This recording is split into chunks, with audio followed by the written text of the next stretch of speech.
இஸ்லாமிய பிரச்சாரத்தினுடைய அடிப்படை அக்கீதா. இந்த அக்கீதாவை எங்களுக்கு ஒரு சின்ன சந்தோஷம் வரும், மாஷா அல்லாஹ் நாங்கள் அக்கீதாவை பேசுகிறோம். அக்கீதாவுடைய எல்லா பகுதிகளும் மக்களுக்கு போய் சேருதா? அல்லாவை நம்புதல் என்கிற ஒரு பகுதி நாங்கள் மக்களுக்கு சொல்லியிருக்கிறோம். அது சில பகுதிகளை மக்கள் தெளிவாக விளங்கியும் சில பகுதிகளை முழுமையாக விளங்காத நிலையிலும் இன்றைக்கு நீண்ட காலம் எங்களுடைய பிரச்சார மட்டத்துக்குள் இருக்கிறார்கள். சில பகுதிகளிலே அக்கீதாவையும் மசாயிலையும் ஒன்றாக போட்டு குழம்பிய ஒரு மனநிலையில் எங்களுடைய மக்கள் இருக்கிறார்கள்.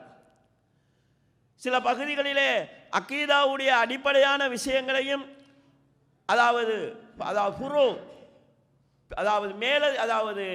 பிரிவுகள் மேலதிகமாக உள்ள அதாவது சுன்னா போன்ற பரலு சுன்னா என்கிற வித்தியாசங்களுக்கு இல்லாமல் அக்கீதா விஷயங்களை புரிந்து கொண்டிருக்கக்கூடிய சூழ்நிலை மக்கள்கிட்ட இருக்குது. இந்த அக்கீதா விஷயம் ஆழமாக சொல்லப்பட வேண்டும். நபி ஸல்லல்லாஹு அலைஹி வஸல்லம் பிரச்சாரத்தின் பேசிக்காக இது இருந்தது. அக்கீதா என்கிறது அல்லாஹ்வை பற்றி சொல்வதோடு மட்டும் இல்லாமல் ஈமானுடைய 6 அம்சங்களும் தெளிவாக மக்களுக்கு சொல்லப்பட வேண்டும். இன்றைக்கு நிறைய மார்க்கம் பேசக்கூடிய சகோதரர்களுக்கிடையே கலாக்கதிரில் நிறைய குழப்பம் இருக்குது.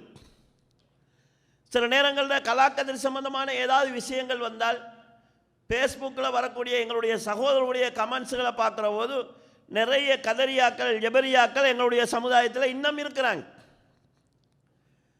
சில விஷயங்களை பேசுகிற போது எங்களுடைய சகோதரர்கள் சொல்லக்கூடிய கருத்துக்களை பார்க்குற போது நிறைய மூத்தசிலாக்கள் இன்றைக்கும் எங்களுடைய சமுதாயத்தில் இருக்கிறாங்க.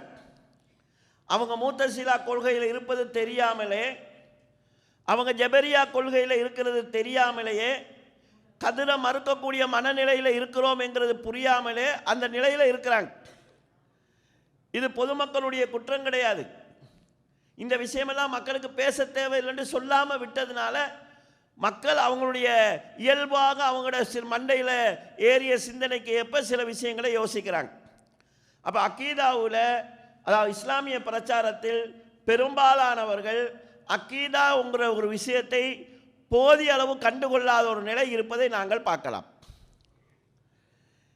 இதே போல